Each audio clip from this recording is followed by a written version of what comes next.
마음의 평온을 희생했다는 거죠. 희생하고 뭘 해요? 부와 지위를 추구하는데, 교재 보면 세 번째 줄, 마음의 평온을 유지하기 위해 무엇이 필요한지 모르기 때문에 부와 지위를 그냥 추구하는 게 아니라 지나치게 추구하는 게 문제예요.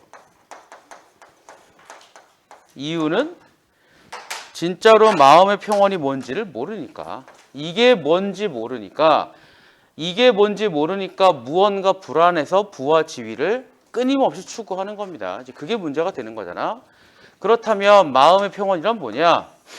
애덤 스미스는 세 가지를 얘기를 해요. 첫 번째는 건강해야 한다. 빚이 없어야 한다. 그 다음에 마음의 거리낌이 없어야 한다. 이 세 가지만 충족이 되면 마음의 평온을 얻은 상태라고 이야기하는 겁니다. 그러면 니네들은 마음의 평온이 있는 상태예요? 없는 상태예요? 뭐가 걸려? 건강 안 해요? 선생님 허리가 아픈데요. 안타깝게도 고등학교 3학년이라면 허리 아픈 것쯤은 정상으로 볼 수도 있어요.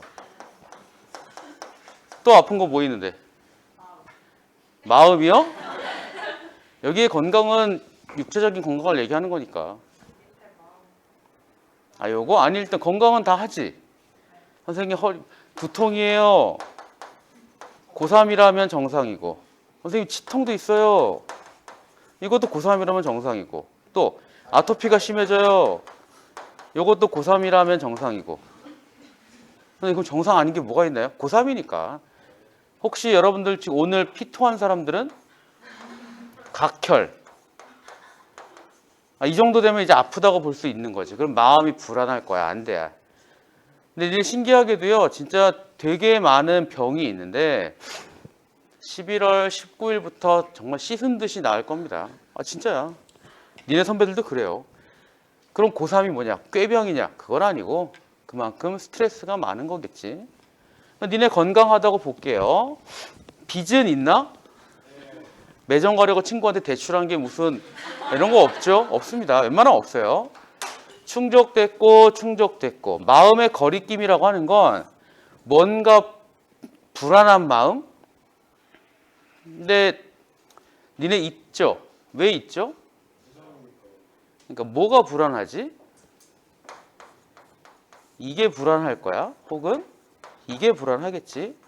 그러니까 이거 악순환인데, 학생이라면 마음의 거리낌이 있는 거 생각보다 쉽지 않습니다. 내가 누구 거를 훔쳐와. 불안해. 걸릴까 봐 불안해. 이런 건 없잖아요. 원래는 없어야 돼요. 그러면 이게 니네가 학교에 기숙사가 아니라 보통 집에 다닌다고 치면 9시에 1교시 시작해서 한 6시나 6시 반쯤, 4시 반쯤, 뭐 5시라고 쳐도 되고, 이때 끝나잖아요. 끝나고는 뭐 해야 돼요, 보통?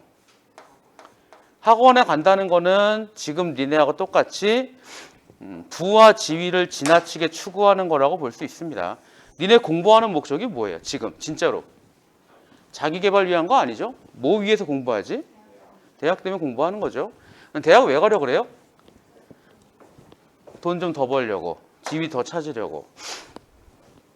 사실은 우리나라 교육과정, 니네 초등학교 1학년 때부터 12년간 배우는 교육과정을 잘 정규만 이수를 하면 충분히 하나의 사람 몫을 한다고 계산을 한 게 우리 교육과정이에요. 그럼 더 공부할 필요가 없습니다. 그리고 니네 다 어쨌든 충족하잖아. 평균 이상 나오기도 하고요. 뭐 해야 돼요? 하고 싶은 거 하면 돼요.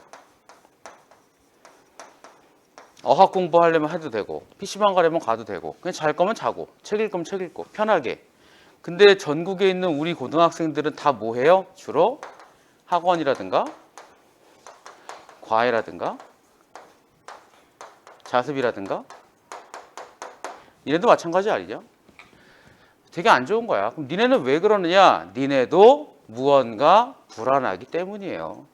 그러니까 이걸 추구하는 거 아닙니까? 그러면 이제 보세요. 첫 단락 얘기는 다 한 거야. 두 번째 단락 보세요. 애덤 스미스는 사회의 기본적인 생활을 유지하는 데 필요한 최소한의 수입, 최저 수준의 부를 얻을 수 없는 경우 사람은 비참한 상황에 빠진다고 보았다. 불편한 생활을 해야 하기 때문이다. 여러분들은 부모님들이 대부분 잘 계시니까 가끔 이제 한 분 계시는 경우도 있지만 뭐 그런 경우 그렇게 흔한 건 아니니까 여러분들 자체가 불편한 생활을 하고 있는 건 아니에요. 그러니까 옷도 입고 책도 입고 막 하잖아. 그렇다면 니네는 왜 하느냐? 그 다음 줄을 보세요. 세상은 그러한 상태에 있는 사람들의 슬픔과 괴로움에 동감하지 않아요. 그들을 경멸 무시함으로 빈곤 상태 사람들을 한층 더 괴롭게 만들어. 중요한 말 나왔죠? 경멸, 무시, 괴롭게. 자신이 세상으로부터 경멸과 무시를 받고 있다는 생각에 인간이 희망을 꺾고 마음 평온을 어지럽힌다. 이게 지금 여러분들 상황입니다. 무감각하지 않는 한, 완전 포기하지 않는 한, 사회와의 관계를 완전 차단하지 않는 한 여러분들, 그들은 자신이 상처를 입으며 살아가야 한다. 이게 싫어서 좋은 대학 가야 한다고 자꾸 여러분들 자신을 세뇌하는 거야. 를 설명 좀 해볼게요. 지혜로운 사람과 연약한 사람이란 뭐냐? 잘 봐. X축이 부, Y축이 행복. 돈이 하나도 없으면 행복할 수가 없어요. 먹을 수도 없잖아. 입을 것도 없고. 내가 하루에 1,000원을 벌어. 좀 행복하지 않죠. 이게 불편한 상황이에요. 하루에 10,000원을 벌어. 이것도 좀 그렇잖아요. 하루에 한 5만 원을 벌어. 5만 원 벌면 어떻게 할까요? 먹고는 살까? 아니면 먹고 못 살까? 그렇죠. 한 달에 150이니까 이게 거의 지금 최저임금 수준이에요. 지금 최저임금이 얼마더라? 8,000원인가? 9,000원인가? 기억이 안 나네. 7만 원은 잡아야겠구나. 하루 7만 원. 7만 원을 버는 순간 이 사람은 불편한 상황에서 벗어나요. 그래서 어떻게 돼요? 일정 수준의 행복을 얻어요. 자, 이제 그럼 봐. 이 사람이 하루에 70만 원을 벌면 10배로 행복하겠죠? 그러면 똑같을까요? 더 커질까요? 이게 애덤 스미스의 의견에 따르면 7만 원을 버는 순간 불편한 상황이 이제 해소가 된단 말이야. 그러면 계속 똑같은 거야. 어떤 사람이? 지혜로운 사람이. 그러니까 지혜로운 사람은 최저 수준, 그러니까 불편한 상황을 벗어날 수 있으면 더 이상 돈을 벌려고 노력을 해야 안 해요? 안 합니다. 유지만 하면 돼요. 근데 이런 사람도 분명히 있단 말이야. 불안한 거야. 불안해서 하지만 돈을 더 벌면 더 행복해지겠지라고 생각할 수도 있어요. 이 사람들은 뭐예요? 마음이 약한 사람들에서 이 사람들을 연약한 사람들이라고 애덤 스미스가 불렀습니다. 어느 게 바람직할 것 같아요? 당연히 이거죠. 근데 생각보다 쉽진 않아. 근데 이렇게 접근을 해야 사람들이 쓸데없는 부를 얻으려고 노력하지 않을 겁니다. 하지만 실제로 상당히 많은 수가 이쪽에 속해요. 그래서 니네나 나나 좀 더 돈을 벌려고 노력하는 것뿐입니다. 지위를 얻으려고 하는 거고. 근데 여기서 얘기하는 거는 그렇다 보니까 지나치게 하는 게 문제가 되는 걸 얘기하는 거예요. 자, 하나 또. 자, 이 최저 수준에 대한 개념은 사람마다 같을까 다를까? 다를 수밖에 없어요. 그래서 어떤 사람은 7만 원이고 어떤 사람은 1,000원도 충분하고 하나도 없는 걸 자신의 최저 수준이라고 부를 만한 사람이 당연히 존재하겠죠. 그 사람들을 책에서 뭐라고 부르죠? 그 사람들을 책에서는 현자라고 불러요. 그래서 역사적으로 가끔 있는데 예를 들어서 간디 같은 분도 아니면 예전에 그 고승들 예전에 그 정말 아무것도 없이 돌아가신 다음에 보니까 정말 아무것도 없는 그런 스님도 있거든요. 그러니까 이쪽에 해당하는 사람들이 여기고요. 이분들은 제로 상태가 행복이에요. 그래서 현자들은 처음부터 끝까지가 요겁니다. 그러니까 돈을 추구하지도 않고 명예도 추구하지 않아요. 언제까지? 죽을 때까지. 선생님, 그럼 그 사람들은 어떻게 먹고 살아요? 그냥 있는 거 있는 거고 길 가다 누가 밥 주면 먹는 겁니다. 안 줘도 안 먹는 거야. 그냥 그렇게 사는 거야. 근데 그래도 행복한 거예요. 하지만 이건 대단히 어렵기 때문에 여러분들이 추구해야 하는 건 이쪽 계열이겠죠. 요렇게 요거 지혜로운 사람. 그거에 관한 얘기가 세 번째 단락에 있는 얘기, 네 번째 단락에 있는 이야기 쭉쭉 나오는 거야. 그래서 하나, 둘, 셋, 네 번째 단락을 보세요. 연약한 사람에 관한 이야기인데 밑에서 세 번째 줄 볼게요. 이처럼 큰 부를 획득한다 한들 실제로는 행복은 증가하지 않아요. 따라서 실제 부와 행복의 관계는 선분 CD가 맞는데, 그렇다면 연약한 사람들은 왜 이렇게 추구를 하느냐? 이렇게 부를 추구하면 행복도 오를 거라, 이런 선분이 나올 거라고 착각을 하기 때문이야.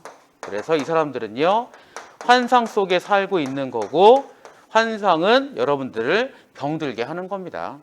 근데 쉽지는 않아요. 아니 그러면 도대체 애덤 스미스 이런 얘기 왜 하나요? 다음 쪽을 보도록 합시다. 다음 쪽을 보면 개인이 빈곤을 피해갈 수 있느냐 없느냐는 기본적으로 근면 절약 등의 개인의 노력도 물론 중요해. 하지만 개인의 노력에만 달린 것은 아니라 우연한 사건에도 영향을 받는다고 보았다. 그 우연한 사건에는 뭐가 들어가 있느냐? 사회 경제 발전이라고 하는 것도 포함됩니다. 만약에 발전하면 여러분들이 덜 노력해도 돈을 좀 더 벌겠지. 그러면 최저 수준에 금방 도달할 거예요. 사회가 정체되면 어떻게 돼요? 내가 아무리 노력해도 나의 최저 수준은 극복이 안 될 겁니다. 그러니 밑에서 세 번째 줄, 경제가 쇠퇴하는 사회에서는 실업이 증가, 수혜준의 부를 획득하지 못한 사람의 수가 늘어날 것이다. 그래서 경제 발전이 굉장히 중요한 의미를 가진다고 본 거야. 최근에는 뭐가 이 우연한 사건에 포함이 돼요? 근 2년간. 만으로 1년 반쯤 됐지? 그게 코로나입니다. 잘 생각해 봐야 돼. 물론 여러분들 부모님 중에도 아마 계실 텐데, 코로나 상황으로 인해서 가장 최저 수준의 큰 영향을 받은 계층이, 업종이 뭐죠? 자영업자예요. 여행도 마찬가지고. 근데 자영업자들이 많이 힘들어 하는데 댓글 같은 거 보면 뭐라 그래요? 아, 그거 뭐 힘들어가지고 니네가 희생을 해야, 모이지 않아야 이게 극복이 되겠지라고 되게 쉽게 얘기를 하는데, 자영업자들 보고 그렇게 쉽게 이야기하는 것 자체가 뭐죠? 그게 경멸과 무시입니다. 니네 그동안 잘 먹고 잘 살았잖아. 그동안 잘 먹고 잘 산 거 왜 모아놓지 않고 이런 상황 발생하니까 왜 정부한테 보상 달라 그래? 희생할 줄도 알아야지. 그거 자체가 경멸과 무시예요. 그러다 보면 또 사회도 분열이 되겠지. 그러니까 지금 상황은 별로 좋지 않은데 아마 좀 극복은 될 거야, 언젠가는. 자, 오른쪽에 3번을 보도록 합시다. 3번이 되게 의미가 있어요. 좀 복잡하기도 하고, 아주 어려운 건 아니지만 그렇다고 허투루 볼 만한 문제도 아니고. 볼게요. 굶주림에 지쳐 마을을 떠돌던 간은 가장 부유해 보이는 집에 들어가 음식을 청했다. 간은 어떤 사람일까요? 본문에 나온 여러 가지 용어들을 사용해서 말을 해본다면 간은 연약한 사람이 아니고, 첫 번째 간은 굶주린 상태입니다. 뭐죠? 불편한 상황에 있는 사람이에요.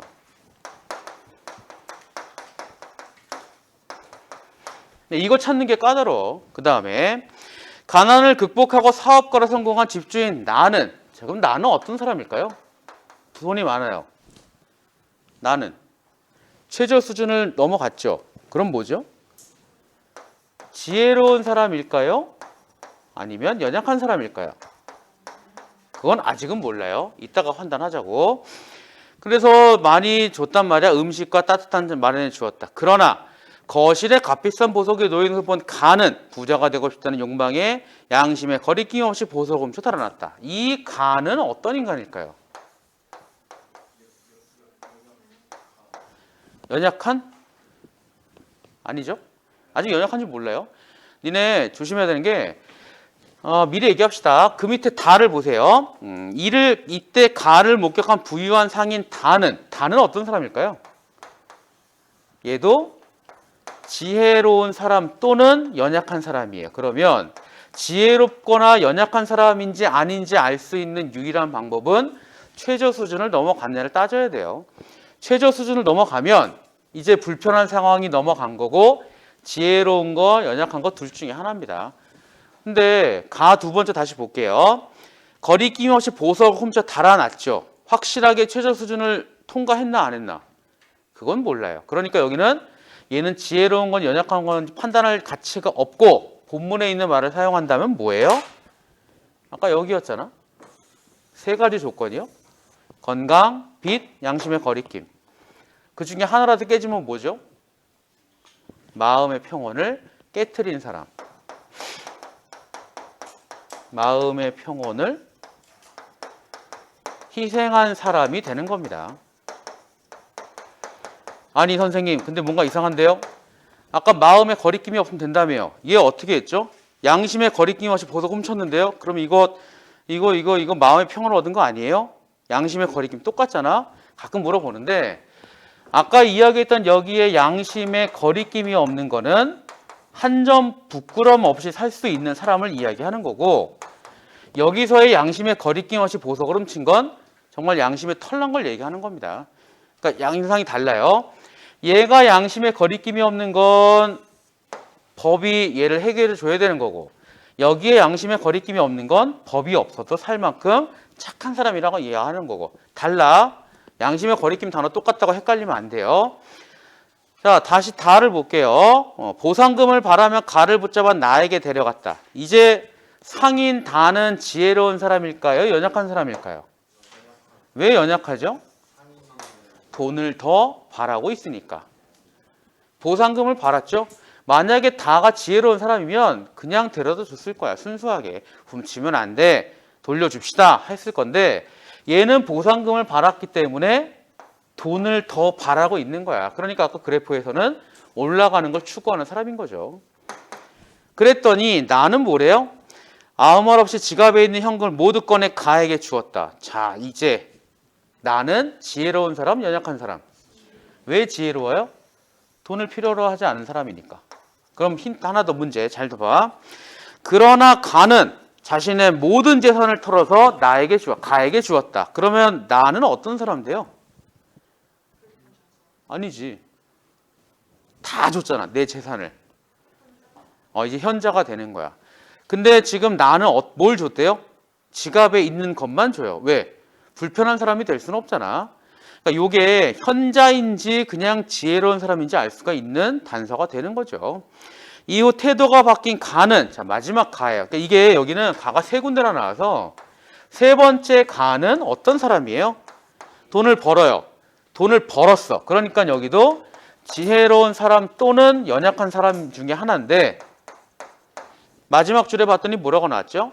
필요한 만큼만 소유하고 나머지는 도와주었다 하니 이제 가는 어떻게 돼요? 지혜로운 사람이 되는 겁니다. 근데 마지막에도 그래요. 가는 태도를 바꾸었잖아. 그래서 자기가 가진 재산을 모두 털었다. 그러면 가는 뭐가 돼요? 이제 현자가 되는 거야. 그래서 이게 아주 어려운 건 아니지만 그래도 좀 고민해 볼 만한 요소는 굉장히 많고요. 복잡하게 하고자 한다면 진짜 복잡해지겠지. 그런 거 이해합시다. 자, 6번이요. 자, 이 문제는 생각보단 간단하게 풀 수 있어요. 부동심인데 이게 부동 플러스 심이냐 부 플러스 동심이냐. 만약에 부동 플러스 심이면 무슨 뜻이에요? 움직이지 않는 뭐죠? 마음. 그러면 부동 플러스 심이라고 하는 거는 이게 수식하는 차원이에요. 밑에 있는 거는 뜻이 뭐죠? 움직이는 마음. 그 다음에 이 아니다예요. 그래서 요거는 문장 형태입니다. 근데 부동심은 위에 거예요, 아래 거예요? 당연히 위에 거죠. 위에 거 찾는 거야. 이제 1번 볼게요. 1번의 불충분은 뜻이 뭐죠? 충분하지 아니하다. 1번. 3번이요. 부적합, 적합하지 아니하다. 그 다음에 4번이요. 부정확, 정확하지 아니하다. 5번은요. 만족스럽지 아니하다. 그러니까 1, 3, 4, 5는 얘랑 똑같은 케이스야. 그럼 2번은요. 불순물은 뜻이 어떻게 돼요? 순수하지 않은, 수식하죠? 어떻게 수식해요? 물질. 그러니까 이거는 어떤 게 어떤 구조로 되어 있느냐를 물어보는 거고 어려운 건 아닌데 여러분들이 생소한 문제는 맞습니다. 그래서 답은 2번. 넘어가죠.